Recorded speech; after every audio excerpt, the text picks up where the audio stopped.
이 아침에 우리 한번 서로 이렇게 한번 인사 나눴으면 좋겠습니다. 진지 잡수셨습니까? 진지 곧 잡수실 겁니다. 그렇죠? 예. 우리도 배고플 때가 있었죠. 오늘 아침에 나오면서 어떤 목사님 설교 말씀 듣는데 우리나라가 이제 잘 살게 됐다.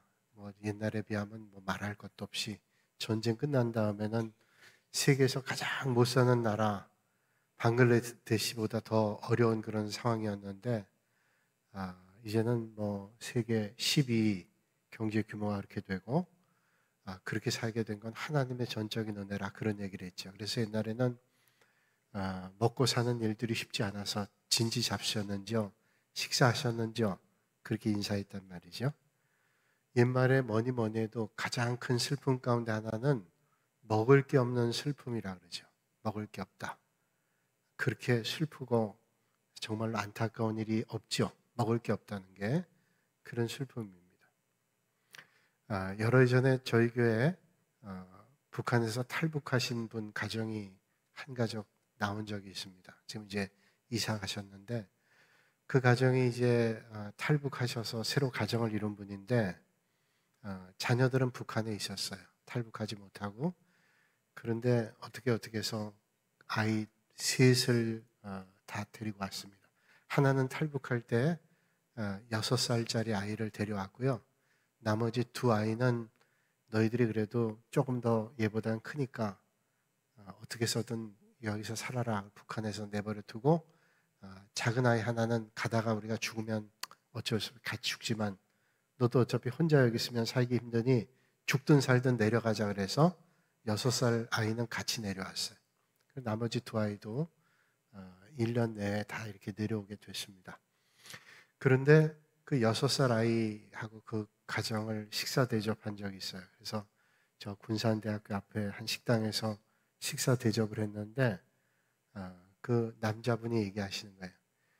얘가 우리 탈북을 해서 세터민이라 그러죠. 와서 얼마 안 됐을 때는 밥을 못 먹었대요. 그래서 왜 밥을 못 먹었냐 그랬더니 쌀밥을 먹어본 적이 없어서 어떻게 먹어야 될지 모르더래요. 쌀밥을 보고 이걸 어떻게 먹어야 되지? 그럼 먹질 못하더래요. 저는 상상만 했지 그렇게까지 어려울 줄 몰랐는데 쌀밥이 먹어본 적이 없어서 옥수수죽 이런 것만 먹다가 쌀밥이 나오니까 이걸 어떻게 먹어야 될지 모르겠다는 거예요. 그래서 제가 그 얘기를 들으면서 아이고 내가 오늘 밥 사준 게 잘못이구나 그렇게 생각해서 옥수수죽으로 바꿔서 줄 수도 없고 어떡하죠? 그랬더니 지금은 없어서 못 먹어요 그러더라고요. 배고프다는 건 참 힘든 일입니다.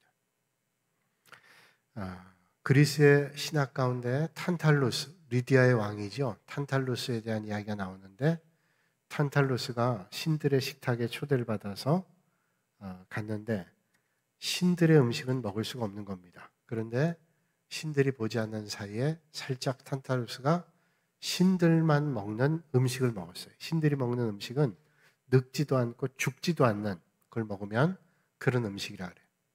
근데 그걸 몰래 먹었다가 제우스 신에게 걸렸습니다. 그래서 벌을 받게 되는데 그 벌이 평생 동안 먹지도 못하고 마시지도 못하는 그런 벌을 받게 됐습니다.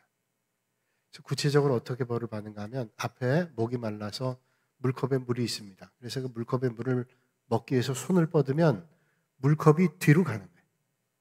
물컵을 잡으려고 하면 또 뒤로 가고 잡으려고 하면 뒤로 가고 그래서 아무리 목이 말라도 물을 마실 수 없어요. 배가 고파서 산에 있는 열매를 따먹기 위해서 손을 뻗으면 열매가 후룩 하고 하늘로 올라가 버려요.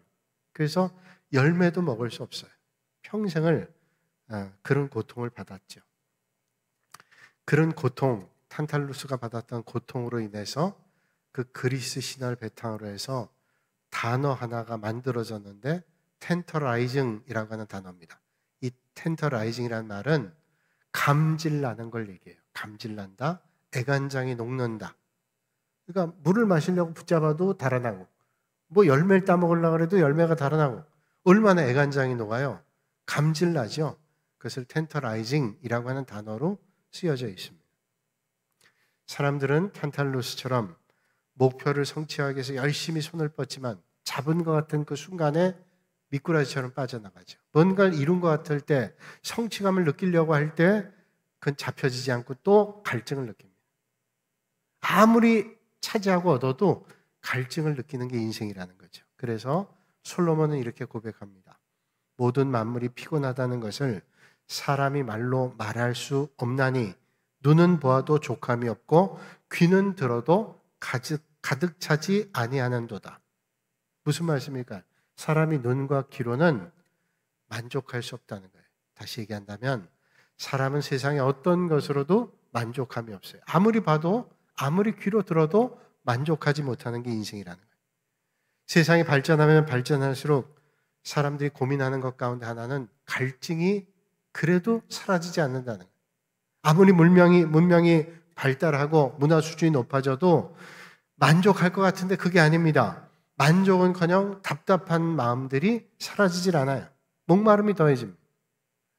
여러분, 옛날에 비하면 얼마나 우리가 가진 게 많고 누리는 게 많아요. 그런데 왜 사람들이 경마나 도박에 빠지고 왜 사람들이 술과 마약에 빠질까요? 갈증이 해소가 되지 않기 때문에 그렇죠. 그런데 오늘 주님께서는 우리에게 배고프고 목마른 자가 복이 있다고 말씀해요. 아니, 지금 갈증을 많이 느끼고 있는 사람들이 많은데 주님께서는 왜 배고프고 목마른 것이 복이 있다고 말씀할까요? 사실 우리가 육신만으로 얘기하면 목이 마르지 않고 배부른 게 복이죠. 그런데 의에 관한 한 목마름과 배부르지 않은 그 기근이 오히려 복이라고 주님은 말씀하고 있어요. 단운이라고 하는 중국 사람이 쓴 책 가운데 세상이 감당하지 못하는 사람들, 세상이 감당할 수 없는 사람들, 그런 책이 있어요. 이 책은 이제 중국의 사도행전이라고 별명이 붙어 있는 책인데 여기에 둥이라고 하는 한 여자가 나옵니다. 이 둥이라는 사람은 1982년에 어떤 죄 때문인지 모르지만 감옥에 갔어요. 감옥에 가서 예수 믿는 사람이라 복음 전합니다. 근데 처음에 들어갔을 때 예수 믿는 사람들이 없었는데 이 사람이 복음 전해가지고 그 여자 죄수 감방에 600명이 다 예수를 영접했어요. 놀라운 일이죠. 이 사람이 감옥에서 한 사람 한 사람 복음 전하는데 복음을 사람들이 접하면 예수를 영접합니다. 말씀에 갈증이 느껴지죠. 말씀에 기근이 느껴집니다. 목마름과 배고픔이 있어요. 그래서 말씀을 좀 읽게 해주세요. 그러면 몰래 가지고 온 성경을 어찌어찌해서 갖고 온 걸 가지고 밤새 베껴줍니다. 낮에 적어도 10시간 이상씩 노동하고 피곤해서 들어와 있는데 밤에 이불을 뒤집어 쓰고 촛불을 켜놓고 성경을 필사해줘요. 그래서 몰래 전달하면 그 사람들이 화장실 가는 척하고 또는 이불 속 뒤집어 써서 그 밤에 성경을 읽어요. 또 그 사람들이 예수 영접하고 은혜를 받고 똑같은 일을 합니다. 그래서 감방에 있는 600명이 다 예수를 영접했던 놀라운 일을 그 책에 간증하고 있어요. 세상에서 가장 강한 힘이 뭘까요? 누군가 얘기하기를 세상의 가장 힘은 목마름이다. 그렇게 얘기해요. 우리가 하는 말이 있죠. 목마른 사람이 우물 판다. 그런 말이 있죠. 목마름. 이게 얼마나 큰 힘을 주는지 몰라요. 미국의 하버드 대학의 교육학과의 교수인 하워드 가드너는 그의 책 리딩 마인즈라고 하는 책에서 이런 얘기를 합니다. 지도자의 가장 좋은 욕망이 뭐냐? 목마름이라는. 지도자가 가장 훌륭한 점이 뭐냐? 공통적인 점이 있는데 목마름이에요. 그 목마름 때문에 새로운 일들을 하고 변혁을 일으킬 수 있는 능력을 가지게 된다. 목마름이 없다면 그렇게 할 수 없다는 거죠. 누가 영혼을 살릴 수 있을까요?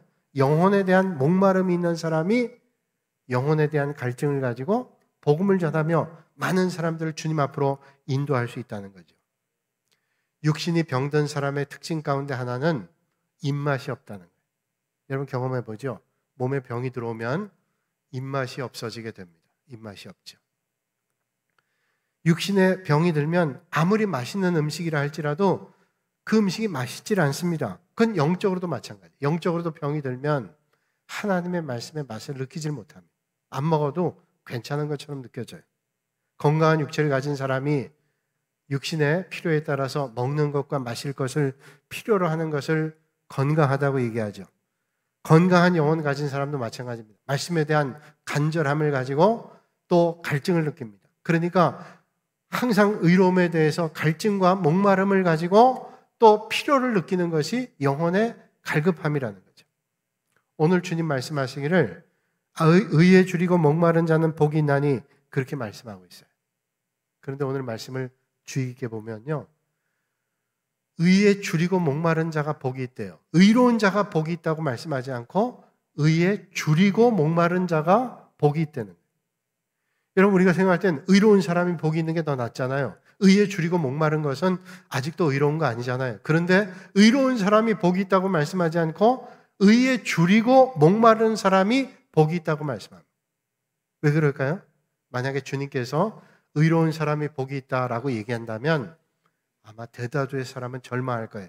왜냐하면 의로운 사람은 한 사람도 없기 때문에 의로운 사람이 복이 있다 그러면 아이고 나는 의롭지 못한데 절망할 겁니다. 나는 가능성이 없네 라고 절망할 거예요. 그런데 주님은 의로운 자가 복이 있다고 말씀하지 않고 의에 대해서 말씀하시기를 의에 줄이고 목마른 자가 복이 있다 말씀하고 있습니다. 그렇다면 의에 줄이고 목마른 자가 복이 있다고 말씀하셨는데, 그렇다면 의라고 하는 게 도대체 뭘까요? 성경에 몇 가지 관점을 볼 수 있는데, 먼저 의라고 하는 것은 하나님과의 관계 속에서, 헬라어로 의라는 말을 디카이오 슈네 그렇게 얘기합니다. 디카이오 슈네. 디카이오 슈네란 말은 의란 말인데 세 가지 의미가 있어요. 첫째는 하나님과의 관계가 올바로 되어 있는 것을 의롭다고 얘기합니다. 또 하나는 우리 인생이 믿음의 길을 걸어가면서 하나님이 원하시는 길을 걷는 습관, 모습, 그런 노력, 그런 것들을 의라고 얘기합니다. 세 번째로는 사람과의 관계 가운데 올바른 것들을 이루어 나가는 삶을 의롭다고 얘기해요. 그러니까 디카이오 슈네, 의롭다라고 얘기하는 것은 먼저 하나님과의 올바른 관계를 맺고 그 하나님의 뜻대로 내가 삶을 살아가면서 이 세상에서 하나님의 뜻을 펼쳐나가는 사람과의 관계 속에서 그 하나님의 뜻을 이루어 나가는 삶을 의롭다라고 얘기합니다. 그렇다면 오늘 이 아침에 여러분 마음 가운데 이런 질문이 들지 모르겠어요. 아니 목사님, 지금 당장 먹고 사는 문제 때문에 내가 힘든데 우리 지금 일터가 어렵고 하고 있는 사업이 부도날 지경이고 가정은 지금 여러 가지 어려움 가운데 힘겹고 내가 지금 이혼해야 될지 말지 고민하고 있는 이런 상황 가운데, 아니 이 문제도 해결하기 어려운데 지금 무슨 디카이오 쉰의 의가 필요합니까? 라고 물을지 모르겠어요. 그럼에도 불구하고 그런 걸 다 알고 계신 주님께서 말씀하잖아요. 마태복음 6장 25절 이하의 말씀 보면 너희는 먹는 거 마시는 거 입고 사는 거 그런 거에 대해서 염려하지 말라 그러죠. 그러면서 그런 염려는 다 이방 사람들, 하나님 알지를 모르는 사람들, 그런 사람들이 염려할 것이고 우리는 뭐라고 말씀해요? 주님 말씀하시기를 너희는 먼저 그의 나라와 그의 의를 구하라. 그리하면 이 모든 것을 너희에게 더하시리라 말씀하고 있습니다. 주님은 우리가 먹고 사는 일 그리고 이 땅에 살아가는 많은 염려가 있는 걸 아시면서 말씀하시기를 그의 나라와 그의 의를 구하라. 그리하면 너희에게 모든 것을 더하시겠다고 말씀하고 있습니다. 그렇다면 왜 이렇게 말씀하셨을까요? 육신의 삶도 중요하지만 그의 나라와 의를 먼저 구하지 않으면, 다시 말하면 삶의 우선순위가 올바로 되어 있지 않으면 결단코 인간은 올바로 살아갈 수도 없고 올바른 행복을 누릴 수도 없다는. 그러니까 아무리 많은 걸 누려도 이 문제가 해결되지 않으면 갈증이 해결이 안 된다는 거예요. 아무리 많은 걸 가지고 많은 걸 배워도 이런 원리를 깨닫지 못하면 우리 인생의 갈증은 절대로 해결이 안 돼요. 아무리 마셔도 먹어도 배부르지 않고 갈증이 해결되지 않아요. 그러니까 사람들이 많은 걸 가지면서도 술 먹고 도박하고 마약하고 해결이 안 되는 거예요. 갈증이 사라지지 않는 거예요. 요한복음 4장 13절 이하의 말씀 보면 예수님께서 사마리아 성 수가성을 지나다가 한 우물가에서 목이 말라서 사마리아 수가성 여인에게 물을 달라 그러죠. 물 한 잔 마시고서 예수님께서 그 여인에게 이렇게 말씀합니다. 이 물을 마시는 자마다 다시 목마르려니와 내가 주는 물을 마시는 자는 영원히 목마르지 아니하리니 내가 주는 물을 물은 그 속에서 영생하도록 솟아나는 샘물이 되리라. 이게 무슨 말씀이에요? 지금 목말라서 예수님께서 우물에서 물 달라고 해서 물을 드시고는 이 물을 마신 자는 계속 목마르지만 내가 주는 샘물을 마시면 목마르지 않는데요. 그러니까 이 여인이 당장 얘기하죠. 그러면 주님, 그런 물을 내게 주사 목마르지도 않고 또 여기 물기로 오지도 않게 하옵소서. 그러죠. 이런 생수가 계속 샘솟으면 뭘 힘들고 번거롭게 우물가에 가서 물을 길어와요. 그럴 필요가 없잖아요. 그때 주님께서 그러면 알았다 그리고 주시면 되는데 뭐라고 말씀하시는가 하면 내 남편을 불러와라 이렇게 말씀해요. 아니 갑자기 뜬금없이 남편 불러오라고 말씀합니다. 그러니까 이 여인이 말하기를 내 남편이 없나이다 얘기하죠. 그러니까 주님 말씀하시기를 내 남편이 없다는 말이 많다. 그러면서 이상한 말씀하세요. 너에게 남편 5이 있었고 지금 있는 자도 내 남편이 아니니 내 말이 참되도다. 이게 도대체 무슨 말씀이에요? 아니 물을 얻어 잡수시고는 이 물은 계속 목마르니까 내게 있는 샘물, 영원한 샘 솟는 물을 받으라 그러면서 물을 달라고, 그런 물 있으면 달라 그러니까 내 남편 불러오라. 아니 나 남편 없습니다. 그랬더니 네가 남편 5인데 네 말이 맞다. 그 남편도 네 남편 아니다. 이게 무슨 말이에요? 사마리아 수가성 여인도 아마 행복을 위해서 그 인생을 출발했을 거예요. 그러다가 사랑하는 누군가를 만났겠죠. 여기에 큰 행복이 있겠다고. 이렇게 만나 사는데 삶이라는 게 그렇지 않았어요. 살다 보니까 그렇지 못했습니다. 그래서 남자를 바꿉니다. 그것도 한 번이 아니고 2번이 아니고 5번을 바꿨어요. 근데 만족이 없어요. 그 남편도 네 남편 아니라는 건 뭐예요? 아직도 만족이 없다는 거죠. 여전히 갈증이 있었습니다. 그 절망감 가운데 뜨거운 햇볕에 아무도 우물을 찾지 않은 그 낮 시간, 뜨거운 시간에 그는 몰래 간 거예요. 왜? 사람들이 손가락질 하니까 그렇게 몰래 갔어요. 그렇게 외롭게 물을 깃고 있는 여인의 모습, 그것이 오늘 우리의 모습이 아닐런지 모르겠어요. 세상의 것은 아무리 채워도 갈증이 사라지질 않습니다. 정의란 무엇인가? 라는 책이 있습니다. 김영사에서 나온 건데 2014년에 초판 찍었는데 2022년 작년에 45쇄 출판됐어요. 초 베스트셀러죠. 이 책을 쓴 분이 하버드대학의 마이클 샌델이라고 하는 사람인데 27살에 최연소 교수가 됐습니다. 그래서 20년 동안 강의를 했는데 그 강의가 얼마나 인기가 있었는지 많은 학생들이 들었어요. 20년 계속됐습니다. 그 강의를 기본으로 해서 정의란 무엇인가라는 책을 썼는데 그 책에 이런 예가 하나 나옵니다. 어떤 게 정의냐는 2005년에 미국의 해군 특수부대죠. 네이비실에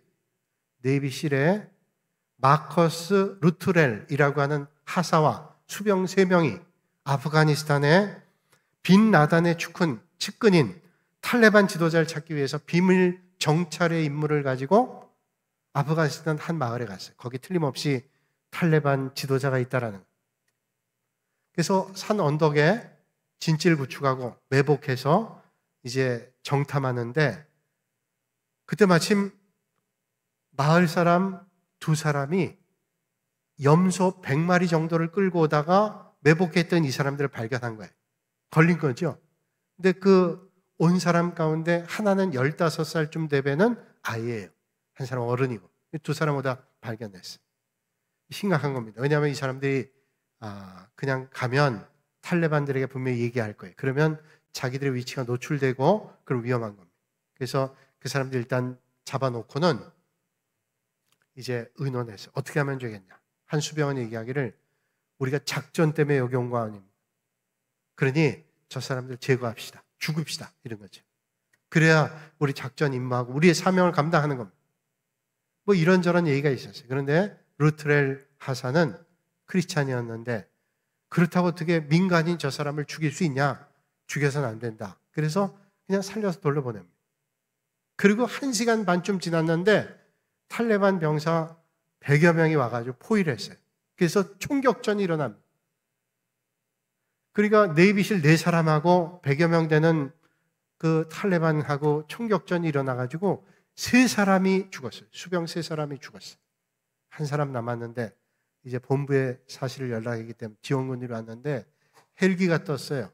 헬기가 왔는데 그 탈레반의 로켓포에 맞아가지고 헬기가 떨어져서 그 헬기에 있었던 16명이 죽었습니다. 수병 4사람 다 죽고, 그리고 헬기 폭파돼서 16명, 수명이 죽었어요. 이 책에서 이런 질문합니다. 정의라고 하는 게 도대체 뭘까? 과연 인간이 가지고 있는 도덕이나 양심의 기준으로 무엇이 진정한 정의인지 판단하기가 어렵다는 거예요. 차라리 그 사람 2사람을 죽였더라면 그 악의 축이라고 할 수 있는 것들이 제거되고 또 이 병사들도 무사했을 텐데, 결국 그래서 더 많은 사람이 죽고 그 악의 근본적인 것들은 제거하지 못하고 도대체 뭐가 정의냐는 거죠. 성경은 말씀하시기를 의인은 없나니 하나도 없으며 깨닫는 자도 없고 하나님을 찾는 자도 없고 다 치우쳐 함께 무익하게 되고 선을 행하는 자는 없나니 하나도 없도다, 이렇게 말씀해요. 인간은 어떤 노력으로도 의로운 자의 삶을 살기가 어렵다는 말씀이에요. 그럴 실력이 없다는. 아마 이런 생각, 누구는 의롭던데 내가 저 사람보다 의로운데? 라고 상대적으로 생각할 수 있을지 몰라요. 그러나 하나님 보시기에 의롭다고 할 수 있는 사람이 아무도 없다는 게, 그럴 만한 실력도 없다는 거예요. 밀도살했던 혐의로 피고가 된 사람이 재판받게 됐어요. 변호사에게 내가 이것 때문에 감옥 가지 않도록 가벼운 벌금 받을 수 있도록 좀 힘써달라고 그러고 꽤 큰 돈을 줬어요. 내가 벌금형으로 나올 수 있게 해달라. 감옥살이 못하겠지만. 그래서 이제 재판했는데 판결이 나왔는데 벌금형이 나왔습니다. 참 다행이죠. 변호사가 땀을 뻘뻘 흘리면서 이 피고였던 사람에 가서 얘기하는, 내가 이거 벌금형으로 하느라고 얼마나 힘들었는지 모르다.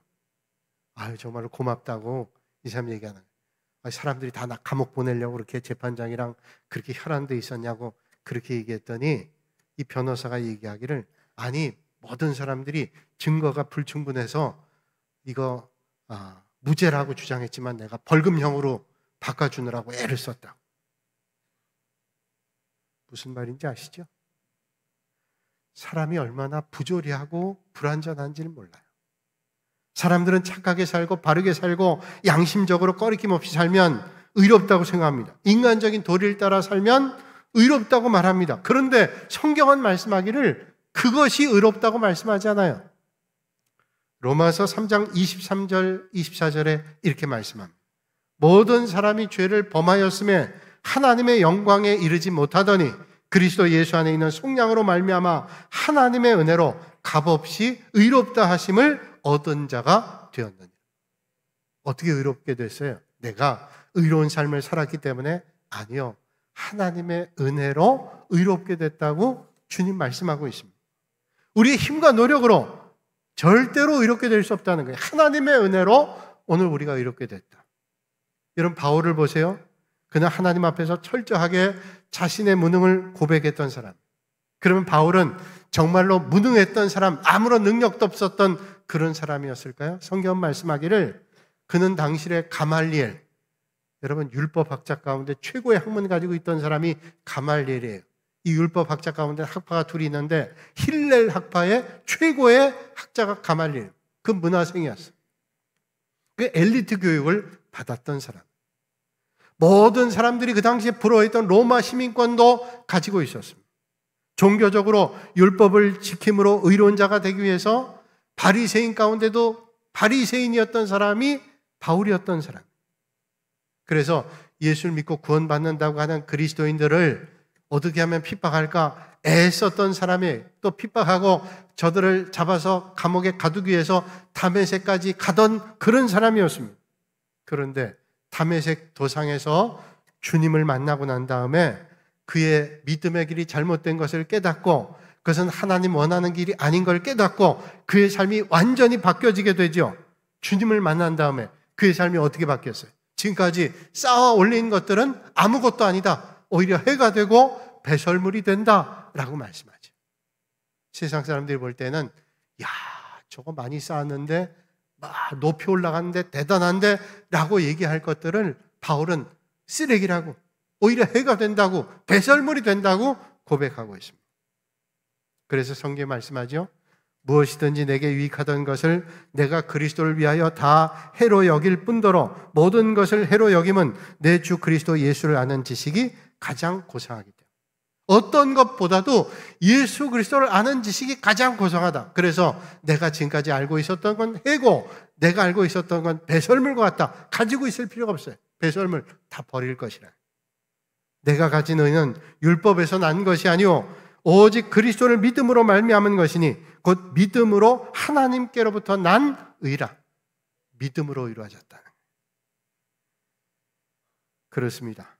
의에 줄이고 목마른 사람은 자신에 대해서 철저하게 인정하고 시인하는 사람, 자신의 의를 추구하지 않습니다. 오직 예수 그리스도의 사랑 아니면 살 수 없는 존재라는 고백을 날마다 하죠. 그리고 그 하나님의 의를 갈망하고 그것 때문에 목말라 하고 있어요. 그게 바로 하나님이 주신 의를 갈망함으로 얻게 되는, 배부름을 얻게 되는 축복의 자리로 가는 거죠. 여러분, 진정한 믿음의 사람은 세상의 만족이 아니라 주님을 향해 계속 줄이고 목말라 하는 사람, 세상의 배부름 아니라 예수 그리스도 안에서 주님 주시는 영적인 풍성함을 누리는 사람. 주님이 이렇게 말씀합니다. 나는 생명의 떡이니 내게 오는 자는 결코 줄이지 아니할 터이요 나를 믿는 자는 영원히 목마르지 아니할. 여러분, 주님께 가면 주님은 생명의 떡이래요. 주님 앞에 가면 배부르고 주님 앞에 가면 목마르지 않는데, 육신의 떡을 구하는 사람은 아무리 먹어도 배부르지 않습니다. 그러나 영원한 생명의 떡이신 예수님을 만나면 진정한 기쁨과 평강과 은혜를 얻게 된다는 거예요. 그래서 다윗은 자기 아들에게 쫓겨가는 처량하고 비참한 순간에 이런 고백을 하죠. 여호와는 나의 목자시니 내게 부족함이 없으리로다. 아니, 지금 쫓겨가면서 또 아들에게 언제 어려움을 당할지 모르는 상황에도 다윗은 여호와는 나의 목자시니 내게 부족함이 없대요. 사랑하는 여러분, 오늘 여러분 무엇에 줄이고 목말라 하고 계시는지, 여러분 거식증이라고 하는 병을 알고 계시나요? 거식증. 여러 해 전에 프랑스의 아주 유명한 모델이 거식증에 걸려서 먹질 않고 빼빼 말라서 죽었어요. 거식증은 먹질 않는 거예요. 왜 먹지 않냐면 먹으면 비만이 된다고 생각하는 겁니다. 그래서 먹을 수가 없어요. 먹어도 토해냅니다. 음식을 삼킬 수가 없어요. 병이에요. 우리가 배고프다는 거, 목이 마르다는 것은 우리의 몸이 생명을 위해서 받아들이는 거예요. 그래서 목마르고 배가 고픈 것은 우리의 건강을 위해서 유익합니다. 배가 고파야 먹고 목이 말라야 마시잖아요. 그런데 목이 마르고 배가 고파야 되는데 마실 수도 먹을 수도 없어요. 거식증에 걸린 겁니다. 그런데 문제는 예수님 믿으면서도 영적인 거식증에 걸린 사람들이 있다. 이게 큰 문제죠. 내가 하나님의 말씀을 받지 않고 하나님 주시는 은혜를 받지 않아도 살 수 있을 걸로 생각해요. 영적 거식증에 빠졌어. 영적인 배고픔과 목마름을 깨닫지 못하고 현실에 그냥 살아가는 거예요. 사는 거지 뭐. 영적 거식증에 빠져 있어요.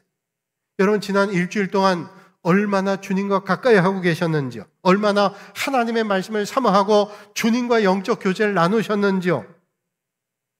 혹시 영적인 거식증에 빠져 있진 않았는지 오늘 주님은 우리에게 말씀하고 계십니다. 의에 줄이고 목마른 자는 복이 있나니 그들이 배부를 것이며, 어떤 자리에도 의에 대하여 의에 줄이고 목마른 자가 돼서 하나님 주신 은혜로 배불러 주시는 그런 은혜가 있기를 주님의 이름으로 축복합니다.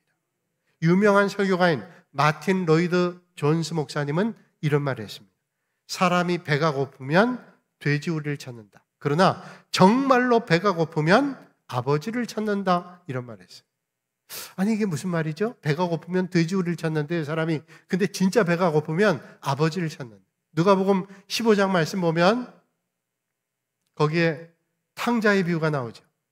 큰아들, 둘째 아들이 있는데 둘째 아들이 아버지, 어차피 아버지 세상 떠나면 그 재산이 다 우리에게 돌아갈 건데 그 재산에 나의 몫을 돌려주십시오. 아버지가 줬어요. 그 재산 가지고 나가서 방탕한 삶을 살았습니다. 이제는 먹을 것도 없고 가까이 있던 사람 다 떠났어요. 그래서 찾아간 게 뭐예요? 돼지우리 찾아가서 돼지 먹는 쥐엄 열매를 먹다가 너무너무 힘드니까 그때 아버지를 생각하고 아버지 집으로 찾아갔어요. 그렇습니다. 사람이 배가 고프면 돼지우리를 찾아가요. 그런데 정말로 배가 고프면 그때 아버지를 찾아요. 그게 무슨 말일까요? 우리가 세상에서 세상에 이거저거 때문에 배가 고픕니다. 그래서 찾아가는 게 어디냐? 돼지우리에. 근데 돼지우리에 찾아가서 쥐엄 열매를 먹고 배가 어느 정도 찼지만 해결이 안 돼요. 왜? 정말로 해결해야 될 하나님의 나라와 하나님의 의를 구하지를 못했기 때문에 채워지지 않은 거예요. 어디로 가요? 아버지께로 가야죠. 하나님 아버지께로 가야 우리에게 진짜로 목마름과 우리의 배고픔이 해결될 수 있습니다. 사랑하는 여러분 지금 어떤 것에 갈증 느끼고 어떤 세상 것에 배고파하고 갈망하고 있지 않습니까? 그걸로는 절대로 배고픔을, 갈증을 면할 수 없어요. 혹시 여러분 돼지우리에서 헛된 것에 추구하다가는 영원한 갈증과 배고픔을 해결할 수 없습니다. 오늘 주님 말씀하시기를 의에 줄이고 목마른 자가 복이 있다고, 그런 사람들이 배부를 것이라고 말씀하고 있습니다. 오늘 이 아침에 의에 줄이고 목마름으로 하나님 주시는 배부름을 얻으시는 여러분들이 되시기를 주님의 이름으로 축원합니다. 거룩하신 아버지 하나님, 오늘도 이 아침에 저희를 주님 전으로 불러주시고 의에 줄이고 목마른 자가 복이 있다고 하신 주님 말씀처럼 우리가 세상의 어떤 것에 취해 우리가 거기에서 배부름과 목마름을 얻으려고 애쓰지 않고 정말로 찾아가야 될 아버지의 집에서 영원히 목마르지 않는 생수를 얻고 영원히 배고픔이 없는 생명의 떡을 얻는 복 있는 인생이 되게 하여 주시옵소서. 예수님의 이름으로 기도하옵나이다. 아멘.